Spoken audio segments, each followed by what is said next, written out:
लोकसभा चुनाव 2024 में दोस्तों उत्तर प्रदेश की 80 लोकसभा सीटों पर कौन मारेगा बाजी। उत्तर प्रदेश में क्या है अपडेट दोस्तों। उत्तर प्रदेश की 80 लोकसभा सीटों पर कौन कहां से मजबूत है, इस बार क्या मुकाबला, क्या है जातीय फैक्टर, पूरी अपडेट दे रहे हैं। वीडियो लाइक कर दीजिए और चैनल पर पहली बार हैं तो नीचे रेड कलर के बटन दबाकर चैनल को सब्सक्राइब जरूर कर दीजिए। दोस्तों बदलते मौसम के बीच दोस्तों सियासी तापमान में काफी बढ़ता हुआ नजर आ रहा है, खासकर उत्तर प्रदेश की राजनीति में। जी हाँ दोस्तों, बदलते समीकरणों के बीच कहीं ना कहीं उत्तर प्रदेश में इस बार दोस्तों कौन कहां से जीतेगा, पूरी अपडेट दे रहे हैं। वीडियो लाइक जरूर कर दीजिए।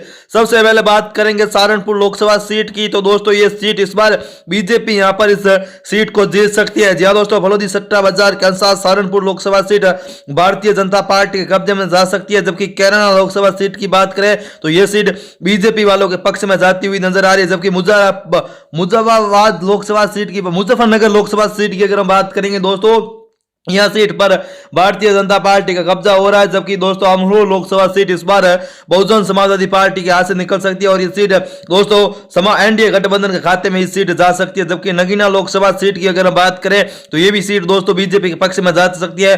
मथुरा सीट दोस्तों बीजेपी गठबंधन जीतता हुआ नजर आ रहा है। फिरोजाबाद दोस्तों बहुजन समाजवादी पार्टी के खाते में यह सीट जा रही है। कैराना के बाद मुरादाबाद लोकसभा सीट की अगर बात करेंगे दोस्तों, यह सीट भी कहीं ना कहीं बीजेपी के पक्ष में जाती हुई दिखाई दे रही है। जबकि दोस्तों मुरादाबाद के बाद मेरठ लोकसभा सीट की बात करें तो यहां पर भारतीय जनता पार्टी का अच्छा प्रभाव हमें देखने को मिल रहा है और यह सीट भारतीय जनता पार्टी के खाते में जाती हुई दिखाई दे रही है। बुलंदशहर की बात करेंगे दोस्तों, बुलंदशहर भारतीय जनता पार्टी के कब्जे में जाते हुआ नजर आ रहा है।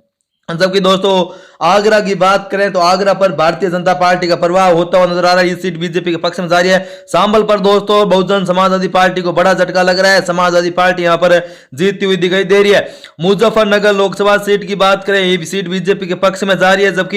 जबकि दोस्तों अगर हम बात करेंगे बागपत लोकसभा सीट की, यह सीट पर भारतीय जनता पार्टी का कब्जा हो रहा है। अलीगढ़ लोकसभा सीट पर बीजेपी का कब्जा होता हुआ दिखाई दे रहा है। फतेहपुर सीकरी की बात करें, यह सीट बीजेपी के पक्ष में यहां पर जाती हुई नजर आ रही है। गाजियाबाद लोकसभा सीट पर भारतीय जनता पार्टी का यहां पर एक पलड़ा भारी होता हुआ दिखाई दे रहा है। दोस्तों पूरी 80 लोकसभा सीटों की अपडेट दे रहे हैं, वीडियो लाइक जरूर कर दीजिए। इसी बीच अगर बिजनौर लोकसभा सीट की हम बात करें तो बिजनौर में भारतीय जनता पार्टी के खाते में सीट जाती हुई दिखाई दे रही है। जबकि गौतम बुद्ध नगर सीट पर भारतीय जनता पार्टी का कब्जा हो रहा है।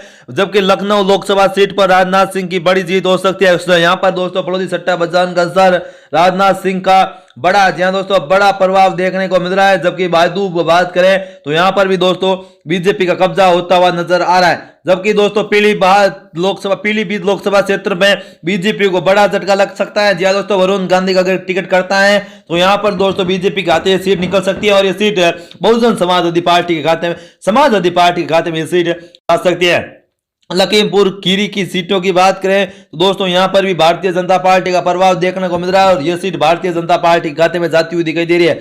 आंवला की बात करें तो दोस्तों यह सीट भी बीजेपी के पक्ष में होती हुई दिखाई दे रही है। जबकि धरोहर लोकसभा क्षेत्र पर भारतीय जनता पार्टी का कब्जा होता हुआ साफ तौर पर हमें नजर आ रहा है। सीतापुर लोकसभा क्षेत्र की अगर बात करें, सीतापुर पर बीजेपी का कब्जा होता हुआ दिखाई दे रहा है। सीतापुर लोकसभा सीट पर भारतीय जनता पार्टी जीतती हुई दिखाई दे रही है। रायबरेली सीट दोस्तों कांग्रेस पार्टी के पक्ष में जा रही है। बरेली सीट पर समाजवादी पार्टी के खाता खुलता हुआ दिखाई दे रहा है। उन्नाव लोकसभा सीट की अगर हम बात करें तो उन्नाव पर बीजेपी की यहां पर सीट जीतते हुए दिखाई दे रहे हैं। जबकि दोस्तों अगर हम गाजियाबाद लोकसभा क्षेत्र की बात करें तो यहां पर दोस्तों बड़े बदलाव हो रहे हैं। गाजियाबाद नहीं बल्कि मनोहरगंज पर भारतीय जनता पार्टी का कब्जा हो रहा है। मिक्री की बात करें तो यहां पर दोस्तों मिक्सरी की बात करें तो यह भी सीट बीजेपी के पक्ष में जाती हुई साफ तौर पर नजर आ रहा है। कहीं ना कहीं दोस्तों यहां पर बड़े बदलाव होते हुए साफ तौर पर हमें नजर आ रहे हैं और ऐसे ही दोस्तों तमाम बड़ी अपडेट आपके सामने ला रहे हैं। दोस्तों इंडिया बता दें कि यहां पर बड़े बदलाव होते हुए नजर आ रहे हैं। इंडिया गठबंधन दोस्तों कांग्रेस का गठबंधन में है, लेकिन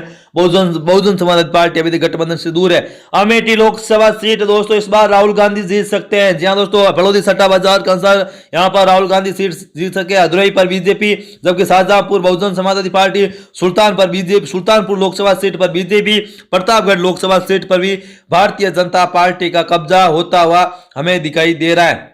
कहीं ना कहीं दोस्तों बदलते समीकरण के बीच ऐसा तस्वीर सामने नजर आ रहा है। अमेठी से दोस्तों स्मृति ईरानी को यहाँ पर बड़ा झटका लगता हुआ दिखाई दे रहा है। कानपुर लोकसभा सीट की बात करें तो कानपुर भारतीय जनता पार्टी के खाते में जा रही है।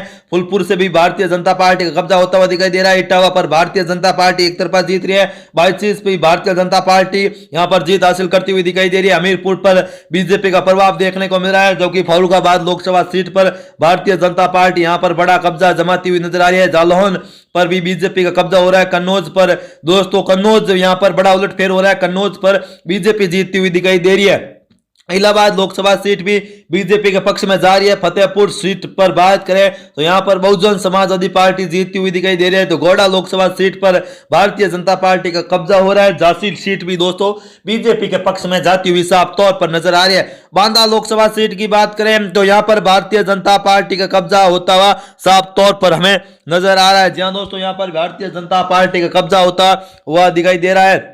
बाराबंकी लोकसभा सीट भी बीजेपी के पक्ष में जा रही है। महाराजागंज भी भारतीय जनता पार्टी जीतती हुई दिखाई दे रही है। कौशाम्बी सीट ही बीजेपी के खाते में जाती हुई दिखाई दे रही है। अकबरपुर सीट दोस्तों इस बार समाजवादी पार्टी यहां पर जीतती हुई हमें कहीं ना कहीं दिखाई दे रही है। जबकि दोस्तों अगर सम्मेलनपुर की बात करें तो यह सीट भारतीय जनता पार्टी के हाथ से निकलती हुई दिखाई दे रही है। यहाँ पर बहुजन समाजवादी पार्टी का अच्छा प्रभाव हमें देखने को मिल रहा है। जबकि भदोही की बात करें तो यहाँ पर भारतीय जनता पार्टी का अच्छा कब्जा होता हुआ नजर आ रहा है। जबकि छोस्ती की बात करें तो यह सीट बीजेपी के पक्ष में जा रही है। बस्ती लोकसभा सीट भी बीजेपी के पक्ष में जाती हुई साफ तौर पर नजर आ रही है। चंदौली लोकसभा क्षेत्र की बात करें तो यहां पर बीजेपी का प्रभाव देखने को मिल रहा है। गोरखपुर सीट बीजेपी के पक्ष में जा रही है। डुमरियागंज सीट भारतीय जनता पार्टी का कब्जा नहीं बल्कि दोस्तों समाजवादी पार्टी यहां पर जीतती हुई नजर आ रही है। संत कबीर नगर लोकसभा सीट भारतीय जनता पार्टी के पक्ष में होती हुई दिखाई दे रही है। कुशीनगर की बात करें तो यह सीट बीजेपी के पक्ष में होती हुई दिखाई दे रही है। जबकि दोस्तों वाराणसी लोकसभा क्षेत्र की बात करें तो यह सीट भी भारतीय जनता पार्टी के पक्ष में होती हुई साफ तौर पर हमें नजर आ रही है। जबकि दोस्तों लालगंज सीट की बात करें तो यह सीट पर बीजेपी का कब्जा होता हुआ हमें नजर आ रहा है। जबकि दोस्तों अगर हम बात करें आगे के क्षेत्र देवरिया आता है, यह सीट भी बीजेपी के पक्ष में जाती हुई साफ तौर पर नजर आ रहा है। जौनपुर लोकसभा क्षेत्र में दोस्तों यह सीट भारतीय जनता पार्टी के खाते में। घोसी लोकसभा क्षेत्र यह भी सीट बीजेपी के पक्ष में जाती हुई नजर आ रही है। मछली से रॉबर्टगंज इन क्षेत्रों में भारतीय जनता पार्टी को बड़ी बढ़त मिलती हुई साफ तौर पर हमें नजर आ रही है। केसरागंज की बात करें तो यह सीट भी भारतीय जनता पार्टी के पक्ष में जाती हुई साफ तौर पर नजर आ रही है। जबकि गाजीपुर लोकसभा क्षेत्र पर बीजेपी का कब्जा होता हुआ हमें नजर आ रहा है। तो कहीं ना कहीं दोस्तों उत्तर प्रदेश में बदलते समीकरण के बीच लेकिन भारतीय जनता पार्टी यहां पर बड़ी जीत हासिल करती हुई साफ तौर पर नजर आती हुई नजर आ रही है। जबकि दोस्तों अगर बात करें तो यहां पर बड़े बदलाव होते हुए पहले ही नजर आ रहे थे। तो दोस्तों ये वीडियो आपको कैसा लगा था ये हमें कमेंट के माध्यम से जरूर बताएं। फिर मिलेंगे नए और फ्रेश वीडियो के लिए, तब तक के लिए आप सभी का धन्यवाद दोस्तों। भगवान करे आप सभी का दिन शुभ हो।